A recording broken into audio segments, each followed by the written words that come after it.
வணக்கம். கேப்டன் தொலைக்காட்சிக்காக பிற்பகல் செய்திகளை வழங்குவது சிறுமலரமே. முக்கிய செய்திகள். மழை வெள்ள பாதிப்பு குறித்த மத்திய நிபுணர் குழுவின் குற்றச்சாட்டிற்கு முதலமைச்சர் ஜெயலலிதா பொறுப்பேற்க வேண்டும். பாதிக்கப்பட்டவர்களுக்கு நிவாரண உதவிகளை வழங்கவும் தேமுதிக தலைவர் கேப்டன் விஜயகாந்த் வலியுறுத்தல்.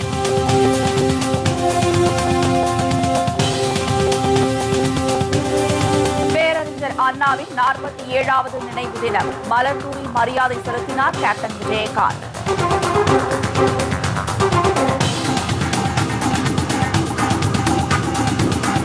மரக்காணம் கலவரத்தில் ஒருவர் கொல்லப்பட்ட வழக்கு 6 பேருக்கு ஆயுள் தண்டனை விதித்து திண்டிவனம் நீதிமன்றம் பரபரப்பு தீர்ப்பு.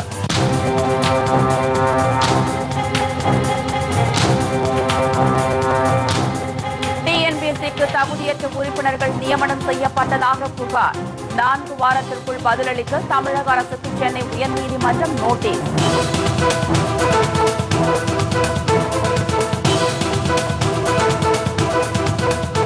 இந்திய ஹாக்கி அணியின் கேப்டன் சர்தார் சிங் தம்மை பாலியல் பலாத்காரம் செய்ய முயற்சித்தார். வெளிநாட்டு வீராங்கனை ஒருவரின் குற்றச்சாட்டால் விளையாட்டு உலகத்தினரிடையே பரபரப்பு. விரிவான செய்திகள். மழை வெள்ள பாதிப்பு குறித்த மத்திய நிபுணர் குழுவின் குற்றச்சாட்டிற்கு முதலமைச்சர் ஜெயலலிதா பொறுப்பேற்க வேண்டும் என தேமுதிக தலைவர் கேப்டன் விஜயகாந்த் வலியுறுத்தியுள்ளார். மழை வெள்ளத்தால் உண்மையாக பாதிக்கப்பட்டவர்களுக்கு நிவாரண உதவிகளை உடனடியாக வழங்க வேண்டும் எனவும் அவர் கேட்டுக் கொண்டுள்ளார். இது தொடர்பாக அவர் வெளியிட்டுள்ள அறிக்கையில், சென்னையில் பெருமழை குறித்து மத்திய புவி அறிவியல் அமைச்சகம் 48 மணி நேரத்திற்கு முன்பு விடுத்த எச்சரிக்கையை அலட்சியப்படுத்தாமல் தமிழக அரசு நடவடிக்கை எடுத்திருந்தால் சென்னையில் ஏற்பட்ட பெருவெள்ள சேதத்தை தடுத்திருக்கலாம் என இந்த அமைச்சகம் நியமித்த நிபுணர் குழுவின் அறிக்கை சுட்டிக்காட்டியுள்ளதாக குறிப்பிட்டுள்ளார். அதன் மூலம் முதலமைச்சர் ஜெயலலிதாவின் மோசமான செயல்பாடு மீண்டும் தோலுரித்து காட்டப்பட்டுள்ளதாக அவர் கூறியுள்ளார்.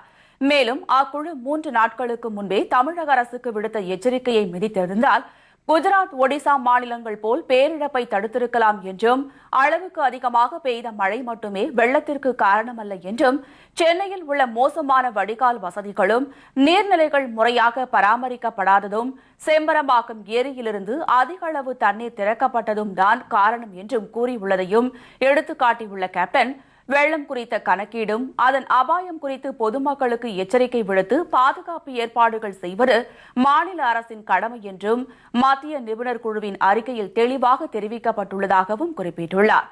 சென்னையில் ஏற்பட்ட பெருவெள்ளம் செயற்கையாக உருவாக்கப்பட்டது என்பது உண்மையாகியுள்ளதாகவும் அவர் தெரிவித்துள்ளார். மக்கள் நலனில் சிறிதும் அக்கறை இல்லாமல் இன்னல்களுக்கு ஆளாக்கிய அதிமுக அரசிற்கு கண்டனத்தை பதிவு செய்துள்ள கேப்டன், பெரும் வெள்ள சேதத்திற்கான முழு பொறுப்பையும் ஜெயலலிதா ஏற்க வேண்டும் என வலியுறுத்தியுள்ளார். தற்போது வெளிவந்துள்ள மத்திய அரசின் நிபுணர் குழுவின் அறிக்கையும் தேமுதிக உள்ளிட்ட அனைத்து கட்சிகளும் அதிமுக அரசின் மீது தெரிவித்த குற்றச்சாட்டுகளும் ஒன்றாகவே உள்ளதாகவும் அவர் தெரிவித்துள்ளார். எனவே முதலமைச்சர் ஜெயலலிதா வாய்மூடி மௌனமாக இல்லாமல் தமிழக மக்களிடத்தில் விளக்கம் அளித்து செய்த தவறுக்கு பொறுப்பேற்க வேண்டும் என்றும் கேப்டன் வலியுறுத்தியுள்ளார். அதிமுக அரசின் தவறுகளை எல்லாம் மறைத்திடவே சட்டமன்ற தேர்தலை எதிர்நோக்கியே அதிமுகவினரின் பரிந்துரையின் பேரில் சிறு வணிகர்கள் அல்லாத பலருக்கும் 5000 ரூபாய் வீதம் கடன் வழங்கப்படுவதாகவும் அவர் சாடியுள்ளார். மழை வெள்ளத்தால் நடைபாதை வியாபாரிகள் உள்ளிட்ட சிறு வணிகர்கள் வாழ்வாதாரத்தை தொலைத்து நிற்பதையும், அவர்களுக்கு வட்டியில்லா கடன் வழங்க வேண்டும் என தேமுதிக வலியுறுத்தியதையும் அவர் சுட்டிக்காட்டியுள்ளார். ஆனால் அதிமுக அரசோ மத்திய அரசு கொடுத்த சுமார் 2000 கோடி ரூபாயை நிவாரண பணிகளுக்கும் நிவாரண உதவிகளுக்கும் பயன்படுத்தாமல் தான் தோன்றித்தனமாக செலவு செய்து வருவதாக அவர் குற்றம் சாட்டியுள்ளார். உண்மையான நடைபாதை வியாபாரிகள், தெரு வியாபாரிகள், பெட்டிக்கடை வைத்திருப்போர், சிறு வணிகர்கள் ஆகியோருக்கு கடன் வழங்கினால் அது அவர்களின் வியாபாரத்திற்கு ஏதாவது ஒரு வகையில் பயன்படும் என்றும், 5000 ரூபாயை வைத்து முழுமையாக வியாபாரம் செய்ய முடியவில்லை என்றாலும் ஏதேனும் ஒரு வகையில் அது அவர்களுக்கு உதவியாக இருந்திருக்கும் என்றும் கேப்டன் குறிப்பிட்டுள்ளார். ஆனால் முதலமைச்சர் ஜெயலலிதாவோ அரசியல் சுயலாபத்திற்காக, வாக்கு வங்கி அரசியல் செய்வதற்காக இதுபோன்ற செயல்களில் ஈடுபடுகிறார் என பொதுமக்கள் குற்றம் சாட்டுவதாக அவர் கூறியுள்ளார். ஏற்கனவே மத்திய கூட்டுறவு வங்கிகள் அதிமுகவினரின் பிடியில் சிக்கி சின்னாபின்னமாகியுள்ள நிலையில் அந்த வங்கிகள் இயங்க முடியாத அளவில் நிதி பற்றாக்குறை ஏற்பட்டுள்ளதாக தெரிவித்துள்ளார். இந்த சூழ்நிலையில் அந்த வங்கிகளின் மூலம் வழங்கப்படும் கடனால் அந்த வங்கிகள் மேலும் நலிவடைந்து போகும் நிலைதான் ஏற்படும் என்று ஆதங்கம் தெரிவித்துள்ளார். அதிமுக அரசு இதில் நடந்து கொள்ளும் விதம் கடை தேங்காயை எடுத்து வழிப்பிள்ளையாருக்கு உடைத்தது போல் உள்ளதாகவும் இந்த அரசுக்கு பாதிக்கப்பட்டவர்களுக்கு உதவி செய்ய வேண்டும் என்கின்ற மனப்போக்கு இருந்திருந்தால் உண்மையாகவே பாதிக்கப்பட்டவர்களை கண்டறிந்து அவர்களுக்கு உதவிகளை செய்திருக்கும் என்றும் மேலும் சிறு குறு தொழில் நிறுவனங்கள் இந்த மழையால் பாதிக்கப்பட்டு நடைமுறை மூலதனம் இல்லாமல் தொழில் செய்ய முடியாத நிலையில் பல நிறுவனங்கள் மூடப்பட்டுள்ளன என்றும் அவர்களுக்கு இதுவரையிலும் எந்த உதவியும் செய்யப்படவில்லை என்றும் அவர் கவலை தெரிவித்துள்ளார். பாதிக்கப்பட்ட குடும்பங்களுக்கு அதிமுகவினர் பரிந்துரை செய்தவர்களின் வங்கிக் கணக்குகளில் மட்டுமே 5000 ரூபாய் தொகை போடப்பட்டுள்ளதாகவும் இன்னும் லட்சக்கணக்கான குடும்பங்களுக்கு இதுவரையிலும் நிவாரண உதவிகள் வழங்கப்படவில்லை என கூறியுள்ள தேமுதிக தலைவர் கேப்டன் விஜயகாந்த், எனவே ஆட்சியில் இருக்கும் கடைசி காலத்திலாவது உண்மையாக பாதிக்கப்பட்டவர்களுக்கு நிவாரண உதவிகளை வழங்க வேண்டும் என கேட்டுக் கொண்டுள்ளார்.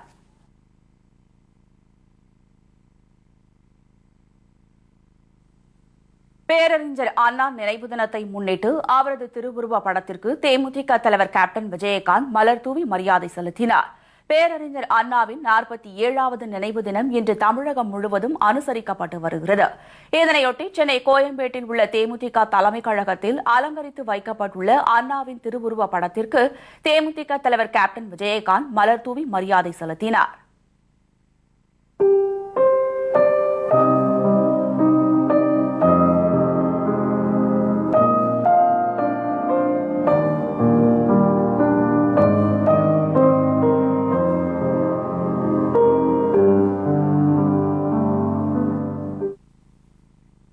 இந்த நிகழ்வில் தலைமைக் கழக நிர்வாகிகள், சென்னை மாவட்ட செயலாளர்கள், எம்எல்ஏக்கள், மாவட்ட பகுதி வட்ட கழக நிர்வாகிகள், மகளிர் அணி நிர்வாகிகள் மற்றும் கழக தொண்டர்கள் என ஏராளமானோர் கலந்து கொண்டனர்.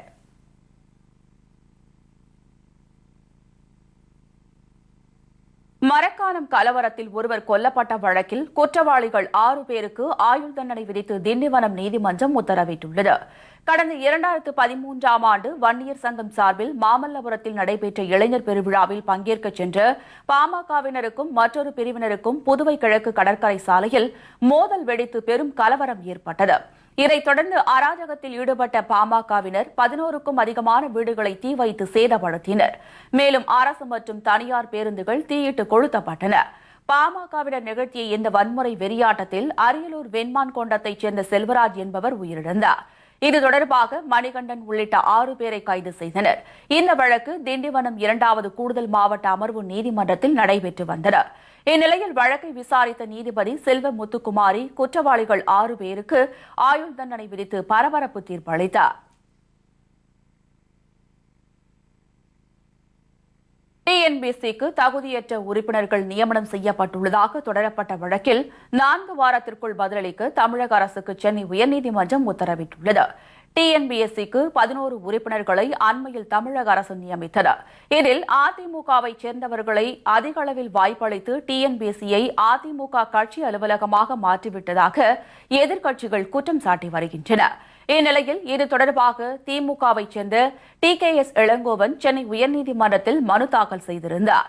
தகுதியற்றவர்கள் டிஎன்பிஎஸ்சிக்கு உறுப்பினர்களாக நியமிக்கப்பட்டிருந்ததாகவும் இதனால் அவர்களது நியமனத்தை ரத்து செய்ய வேண்டும் என்றும் தமது மனுவில் அவர் குறிப்பிட்டிருந்தார்.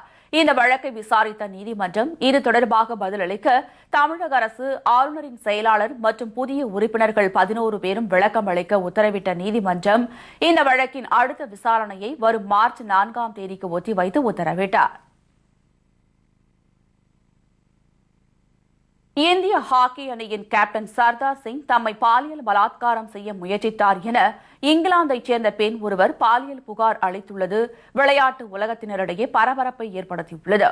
பஞ்சாப் மாநிலம் லுதியானா காவல்துறையிடம் இங்கிலாந்தைச் சேர்ந்த அந்த ஹாக்கி வீராங்கனை அளித்த புகாரில் 2012இல் தமக்கு சர்தாருடன் திருமண நிச்சயதார்த்தம் நடைபெற்றதாகவும் பின்னர் கடந்த ஆண்டு தாம் அவரால் கருவுற்று பின்னர் அவரது வற்புறுத்தலின் பேரில் கலைத்ததாகவும் கூறியுள்ளார். தமக்கு விருப்பம் இல்லாமல் சர்தார் சொன்னதற்காக இதையெல்லாம் செய்ததாக கூறியுள்ள அந்த வீராங்கனை தற்போது தம்மை அவர் திருமணம் செய்து கொள்ள மறுப்பதாக புகாரில் கூறியுள்ளார். மேலும் தம்மை மன ரீதியாகவும் உடல் ரீதியாகவும் துன்புறுத்தியதாகவும் தமது புகார் மனுவில் அவர் கூறியுள்ளார். இது தொடர்பாக விசாரணை மேற்கொள்ளப்பட்டு வருவதாக லூதியானா காவல்துறையில் அறிவித்துள்ளது.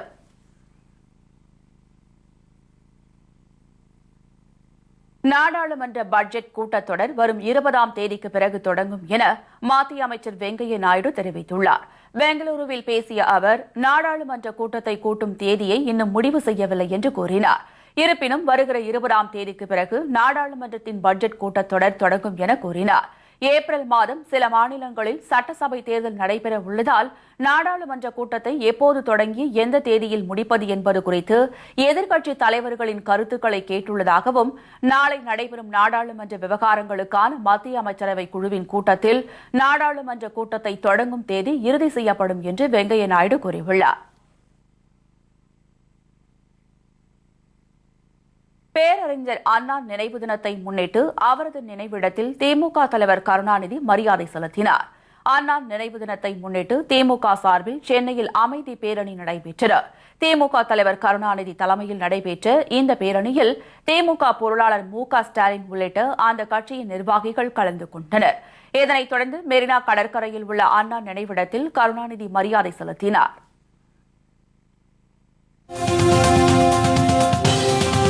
கோரிக்கைகளை வலியுறுத்தி காலவரையற்ற உண்ணாவிரத போராட்டத்தை தொடங்கினர் தமிழ்நாடு வணிக வரி பணியாளர்கள்.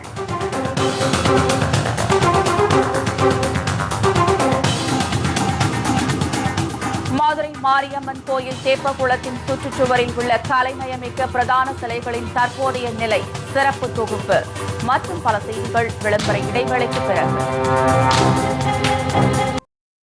செய்திகள் தொடர்கின்றன. 10 அம்ச கோரிக்கைகளை வலியுறுத்தி தமிழ்நாடு வணிக வரி பணியாளர்கள் சங்கத்தினர் காலவரையற்ற உண்ணாவிரத போராட்டத்தை தொடங்கியுள்ளனர். சென்னை கிரீம்ஸ் சாலை உள்ள வணிக வரித்துறை அலுவலகம் முன்பு நடைபெற்று வரும் இந்த போராட்டத்திற்கு மாநில தலைவர் ஜனார்தனன் தலைமை தாங்கினார். அப்போது பேசிய அவர், வணிக வரித்துறை அதிகாரிகள் ஊழியர்களிடம் பழிவாங்கும் நோக்கோடு நடந்து கொள்வதாக குற்றம் சாட்டினர். மேலும் முதல்வரின் தலையீட்டின் கீழ் முதுநிலை நிர்ணயத்தில் உள்ள குளறுபடிகளை சரி செய்ய வேண்டும் என்றும் அவர் வலியுறுத்தினார். தங்களது கோரிக்கைகளை அரசு நிறைவேற்றாவிட்டால் போராட்டம் தீவிரமடையும் என்றும் அவர் எச்சரிக்கை விடுத்துள்ளார்.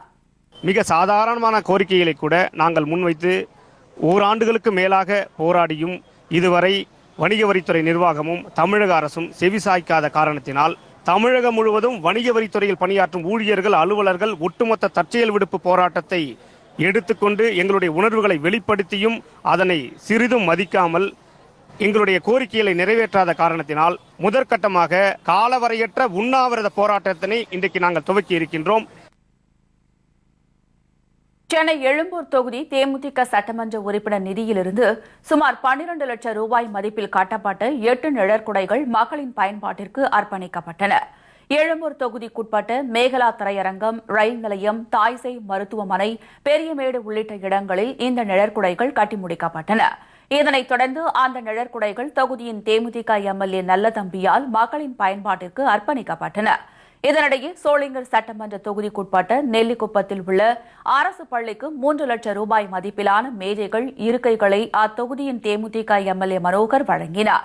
இந்த நிகழ்ச்சியில் வேலூர் கிழக்கு மாவட்ட செயலாளர் பூட்டுத்தாக்கு நித்யா உள்ளிட்ட தேமுதிக நிர்வாகிகள், தொண்டர்கள் உட்பட ஏராளமானோர் கலந்து கொண்டனர்.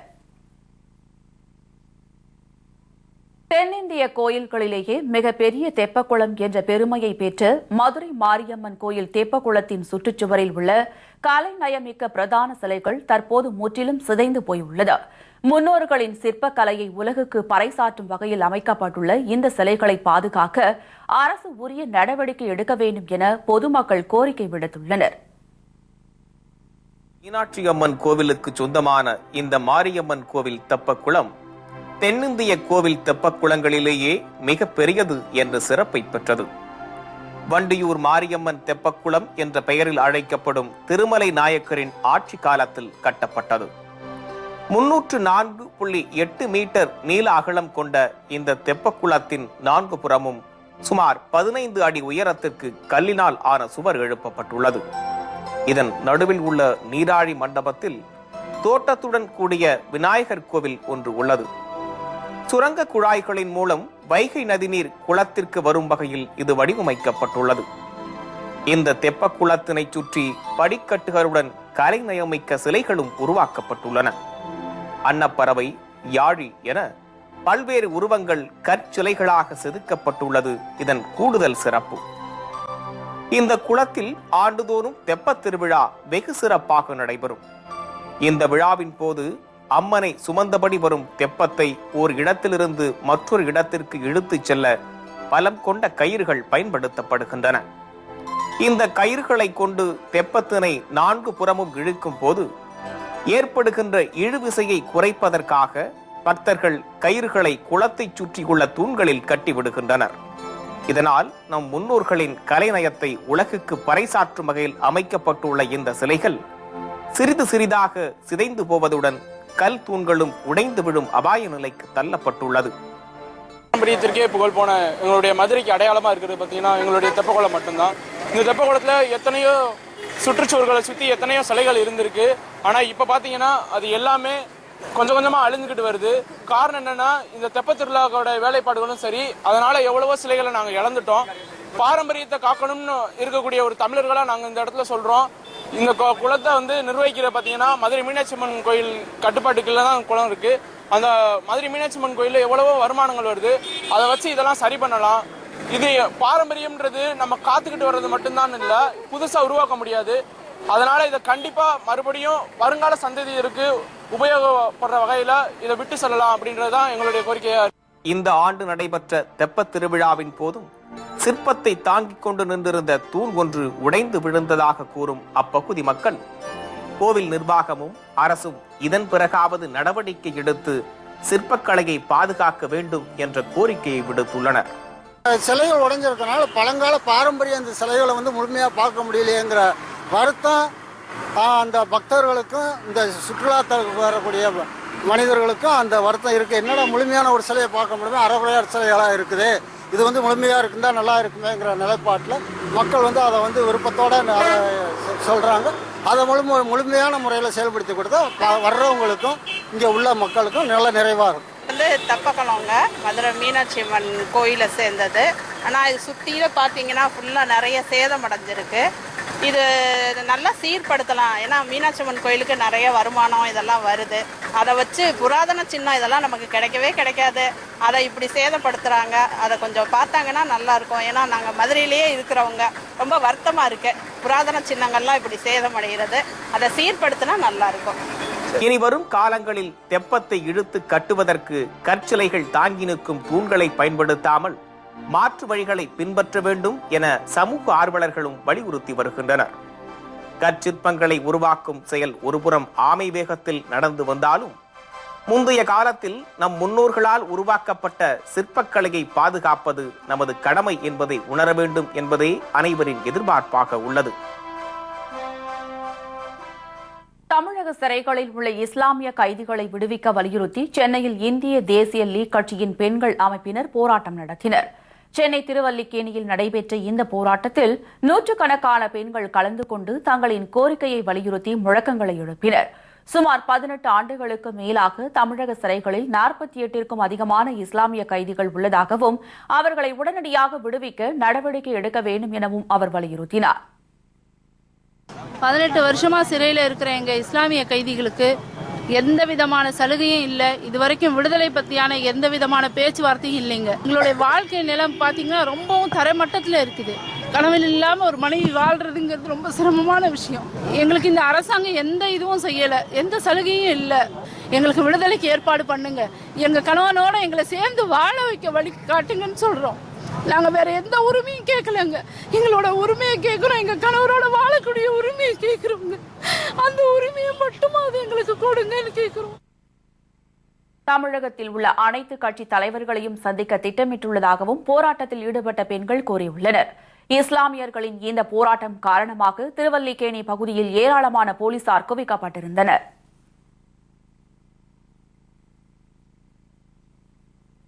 காஞ்சிபுரம் அடுத்த வேடல் பகுதியில் நடைபெறவுள்ள தேமுதிகவின் தமிழக அரசியலின் திருப்புமுனை மாநாட்டிற்கான பணிகள் பூமி பூஜை இன்று தொடங்கியன.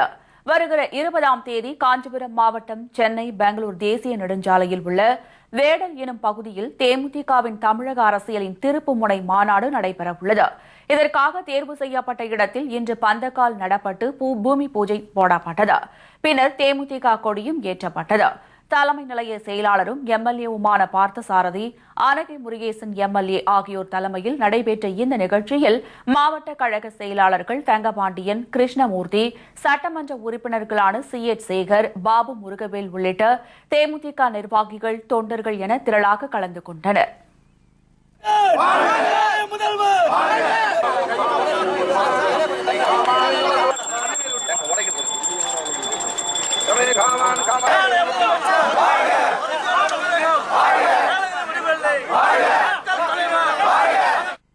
தமிழக மீனவர் பிரச்சினையில் முதலமைச்சர் ஜெயலலிதா கடிதம் எழுதுவதால் மட்டும் எந்தவித பலனும் ஏற்பட போவதில்லை என திராவிடர் கழக தலைவர் கி. வீரமணி கூறியுள்ளார்.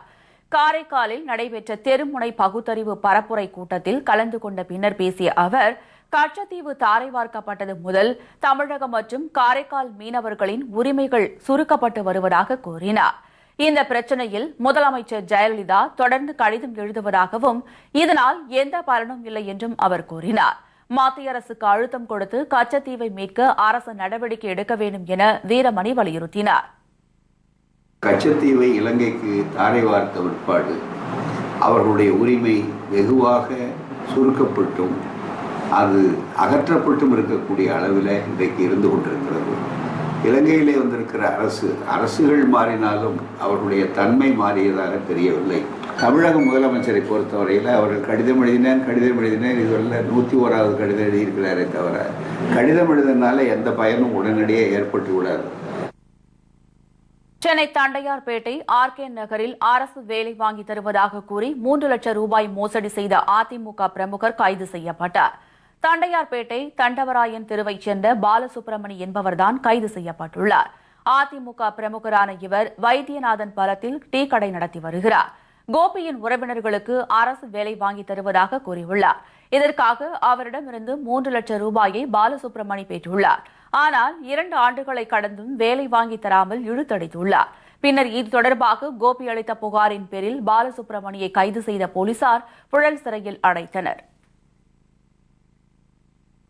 குமரி மாவட்டத்தில் கொடிகட்டி பறக்கும் கஞ்சா விற்பனையை போலீசார் தடுத்து நிறுத்த வேண்டும் என்று பொதுமக்கள் கோரிக்கை வைத்துள்ளனர். குமரி மாவட்டம் நாகர்கோவில் உள்ள கம்பளம், பறக்கன்கிளி ஆகிய பகுதிகளில் கஞ்சா விற்பனை அமோகமாக நடந்து வருவதாக கூறப்படுகிறது. இந்த பகுதிகளில் கஞ்சா வியாபாரிகள் தெருக்களில் நின்று கொண்டு தைரியமாக கஞ்சா விற்பனை செய்து வருகின்றனர். இதனால் மாணவர்களும் பொதுமக்களும் கடுமையாக பாதிக்கப்பட்டுள்ளனர். இதேபோல் வடச்சேரி பகுதிகளிலும் கஞ்சா விற்பனை சூடுபிடித்துள்ளது. இதனை தடுக்க வேண்டிய போலீசார் கண்டும் காணாமல் போவதாக மக்கள் புகார் தெரிவிக்கின்றனர். கஞ்சா விற்பனை படுஜோரா நடக்குது. இது என்ன ஆகுதுன்னா, இந்த இளம் சிறார்கள், மாணவர்கள், இளைஞர்களை பெரிய அவங்கள மையமா வச்சுதான் இந்த கஞ்சா விற்பனை நடக்குது. இதை போலீஸ்காரங்க, காவல்துறை கண்டு சில நேரம் அரெஸ்ட் பண்றாங்க, கஞ்சாவோட எடுக்கிறாங்க. ஆனாலும் மிக முக்கியமாக இந்த கஞ்சா வியாபாரிகளை முழுமையாக கூண்டோடு ஒழிக்க வேண்டும் எண்ணம் இந்த காவல்துறை இல்லையோங்கிற சந்தேகம் வருது. ஆக இளைஞர்களை பாதிக்கக்கூடிய வருங்கால சந்ததியினை நாசமாக்கக்கூடிய இந்த கஞ்சா விற்பனை தடை செய்யணும்னா நாகர்கோவிலில் காவல்துறை கண்ணும் கருத்துமாக விழிப்புடன் செயல்பட வேண்டும் என்பதுதான் சமூக ஆர்வலராகிய எங்களுடைய கருத்து. எனவே மாவட்ட காவல் கண்காணிப்பாளர் இந்த விஷயத்தில் நேரடியாக தலையிட்டு உடனடியாக கஞ்சா விற்பனையை தடுத்து நிறுத்த வேண்டும் என்று பொதுமக்கள் கோரிக்கை விடுத்துள்ளனர். செங்கல்பட்டு அருகே கொடுத்த பணத்தை திருப்பித் தராமல் ஏமாற்றியதால் விரக்தியில் பெண் ஒருவர் செல்போனில் வாக்குமூலம் கொடுத்து தூக்கிட்டு தற்கொலை செய்து கொண்டார். காஞ்சிபுரம் மாவட்டம் செங்கல்பட்டு அடுத்த வஉசி நகர் பகுதியைச் சேர்ந்த பானு என்பவரின் மகள் சஃபானா சீதாரா. இவர் செங்கல்பட்டு நீதிமன்றம் முன் பிரியாணி கடை நடத்தி வருகிறார். இந்நிலையில் வீடு கட்டுவதற்காக கண்ணாப்பேட்டையைச் சேர்ந்த கட்டுமானத்துறையைச் சேர்ந்த ஆறுமுகம் மற்றும் சதீஷிடம் 18 லட்சம் பணம் கொடுத்துள்ளார். ஆனால் வீடு கட்டும் பணி நிறைவடைந்தும் ஆறுமுகம் வீட்டை கொடுக்காமல் 10 லட்சம் ரூபாய் மட்டுமே கொடுத்துள்ளதாக கூறி காவல் நிலையத்தில் புகார் செய்துள்ளார். இதனால் விரக்தியடைந்த சஃபானா செல்போனில் வாக்குமூலம் கொடுத்துவிட்டு தூக்கிட்டு தற்கொலை செய்து கொண்டுள்ளார். இந்த கண்ணாப்பேட்டையை சேர்ந்த ஆறுமுகம், அவரோட பையன் சதீஷ், இவங்க பில்டிங் கட்டித்தரேன்னு சொல்லிட்டு அவளை ஏமாத்திட்டு ஃபுல் காசையும் வாங்கிக்கிட்டு குறித்த நேரத்தில் சாவி கொடுக்கல. இது காரணமாக போலீஸ் ஸ்டேஷனில் பிரச்சனையாகி போலீஸும் இந்த நடவடிக்கையும் எடுக்கல, போலீஸும் சாவி வாங்கி தரல. அப்படின்னோடனே அவளுக்கு மன உளைச்சல் தாங்கலை. வீடியோ எடுத்து வச்சிருக்கா சார். 3 நிமிஷம் வீடியோ எடுத்து வச்சு பேசி இந்த மாதிரி என் சாவுக்கு காரணம் அந்த ஆறுமுகமும் அவங்க பையன் சதீஷும் தான் போலீஸ் வந்து எனக்கு நியாயம் வேணும், அப்படி இல்லைன்னா நான் என் சாவுக்கா நான் செத்தாச்சு நான் அவங்கள என்ன இது பண்ணணும், நியாயம் வாங்கி தரணும் அப்படின்னு சொல்லிட்டு வந்து வீட்டுக்கு வந்து இந்த மாதிரி பின்னாடி வீடியோ எடுத்து வச்சுட்டு திருப்பி வந்து சூசைட் பண்ணின்னு இருக்கா சார். தேனி மாவட்டம் ஆண்டிப்பட்டி அருகே 100 நாள் வேலைவாய்ப்பு திட்டத்தில் சம்பளம் வழங்காததை கண்டித்து தொழிலாளர்கள் ஊராட்சி ஒன்றிய அலுவலகத்தை முற்றுகையிட்டனர். ஆண்டிப்பட்டி ஒன்றியத்திற்குட்பட்ட தேப்பம்பட்டி பகுதியில் 100 நாள் வேலைவாய்ப்பு திட்டத்தில் பணிபுரியும் தொழிலாளர்களுக்கு கடந்த 5 மாதங்களாக ஊதியம் வழங்கவில்லை. இது தொடர்பாக ஊராட்சி தலைவரிடம் பலமுறை முறையிட்டும் நடவடிக்கை எடுக்காததால் ஆவேசமடைந்த தொழிலாளர்கள் ஆண்டிப்பட்டி ஊராட்சி ஒன்றிய அலுவலகத்தை முற்றுகையிட்டு போராட்டத்தில் ஈடுபட்டனர்.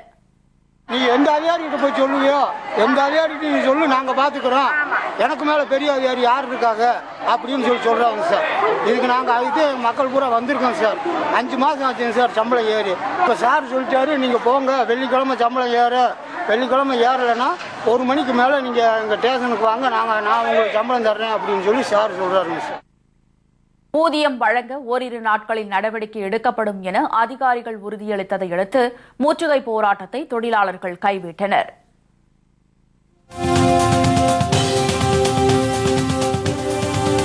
டோனிக்கு ரெய்னா புகழாரம். விவரம் இடைவேளைக்கு பிறகு. ஜலதோஷம், உடல்வலி தொடர்கின்றன. இந்தியாவில் நடைபெறும் உலக கோப்பையை இந்திய அணி கைப்பற்றும் என இந்திய அணி வீரர் சுரேஷ் ரெய்னா தெரிவித்துள்ளார். ஆஸ்திரேலியாவில் நடைபெற்று முடிந்த 20 ஓவர் தொடரில் இந்திய அணி சிறப்பாக விளையாடியுள்ளதை அவர் சுட்டிக்காட்டினார். இதனால் இந்திய அணிக்கு உலக கோப்பையை வெல்லும் வாய்ப்பு அதிகரித்துள்ளதாக அவர் தெரிவித்துள்ளார். மேலும் டோனியின் ஹெலிகாப்டர் ஷாட்டை தடுப்பது சவாலானது என்றும் அவருக்கு எதிராக விளையாடுவது மிகவும் கடினம் என்றும் அவர் கூறியுள்ளார். 9வது IPL போட்டியில் புனே, ராஜ்கோட் ஆகிய 2 புதிய அணிகள் விளையாடுகின்றன. தடை விதிக்கப்பட்ட Chennai super Kings, Rajasthan Royals ஆகிய அணிகளுக்கு பதிலாக இந்த அணிகள் ஆடுகின்றன. இதில் புனே அணிக்கு டோனியும், ராஜ்கோட் அணிக்கு ரெய்னாவும் கேப்டனாக நியமிக்கப்பட்டுள்ளது குறிப்பிடத்தக்கது. இத்துடன் செய்திகள் நிறைவடைகின்றன. மீண்டும் செய்திகள் மாலை 6 மணிக்கு. செய்திகளை உள்ளபடி உடனுக்குடன் தெரிந்து கொள்ள நமது கேப்டன் நியூஸ் தொலைக்காட்சியை பாருங்கள். வணக்கம்.